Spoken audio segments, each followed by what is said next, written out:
Alhamisi ya juma la 20 la mwaka, na kukaribisha mpendwa mtazamaji katika tafakari ya siku.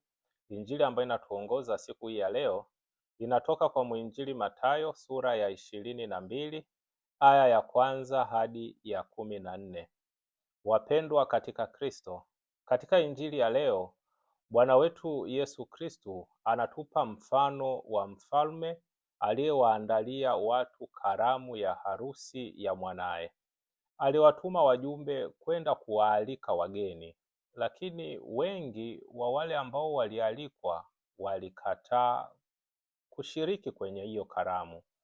Wengi walikuwa bize na mashamba yao, wengine wakatoa visingizio vya biashara, wengine walipuuza kabisa mwaliko huo. Baada ya kukataliwa, mfalme aliwaambia watumishi wake waende barabarani na kuwaleta watu wote watakaowakuta, wema, wabaya, wote wawakusanye. Na maandiko matakatifu yanatuambia ukumbi wa harusi ukajaa wageni. Hapa ndipo tunapata ujumbe mkubwa wa injili ya leo, kwamba ufalme wa Mungu uko wazi kwa kila mtu. Mungu habagui watu kwa taifa, rangi, mali, elimu, historia yao au dhambi ambazo walishawahi kufanya. Kila mtu anaalikwa kwenye ufalme wake, awe tajiri, awe maskini, awe mwenye haki, awe mdhambi, awe mzee, awe kijana, wote wanaalikwa katika karamu ya wokovu. Hakuna ambaye anaachwa pembeni. Mwaliko wake unawahusu watu wote.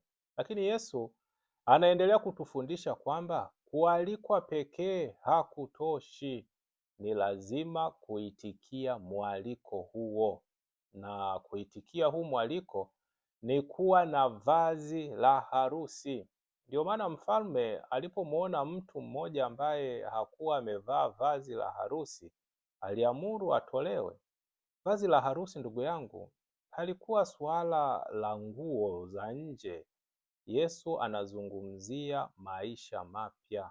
Kuvaa vazi la harusi maana yake ni kuvua vazi la kale ambalo ni maisha ya zamani yaliyojaa dhambi, chuki, wivu, uongo, uasherati, ubinafsi na kila kinachotutenganisha na Mwenyezi Mungu.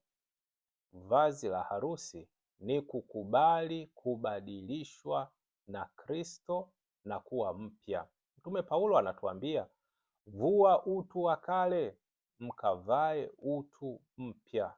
Hivyo kuitikia mwaliko wa Mungu si tu kusema ninaamini, ni kuamua kuishi maisha mapya, ni kutubu, ni kusamehe, ni kuacha dhambi, ni kumruhusu Bwana wetu Yesu Kristo abadilishe mioyo yetu. Ndugu zangu, mara nyingi tunataka baraka kutoka kwa Mwenyezi Mungu, lakini hatutaki kuacha maisha ya zamani.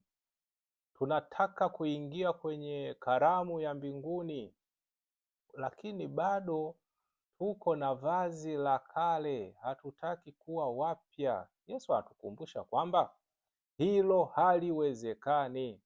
Hata hivyo, ndugu zangu, habari njema ni kwamba Mungu mwenyewe ndiye anayetupatia vazi jipya. Kila tunapotubu, kila tunapokiri dhambi zetu, tunapoungama dhambi zetu, kila tunaposhiriki sakramenti na kuishi kadiri ya neno lake, Mwenyezi Mungu anatufanya wapya. Leo tujiulize, je, bado nimevaa vazi la kale la dhambi au nimevaa vazi jipya? Je, ni kweli nimeitikia mwaliko wa Mwenyezi Mungu kwa kujitahidi kubadilisha maisha yangu? Bwana anaendelea kutualika kila siku.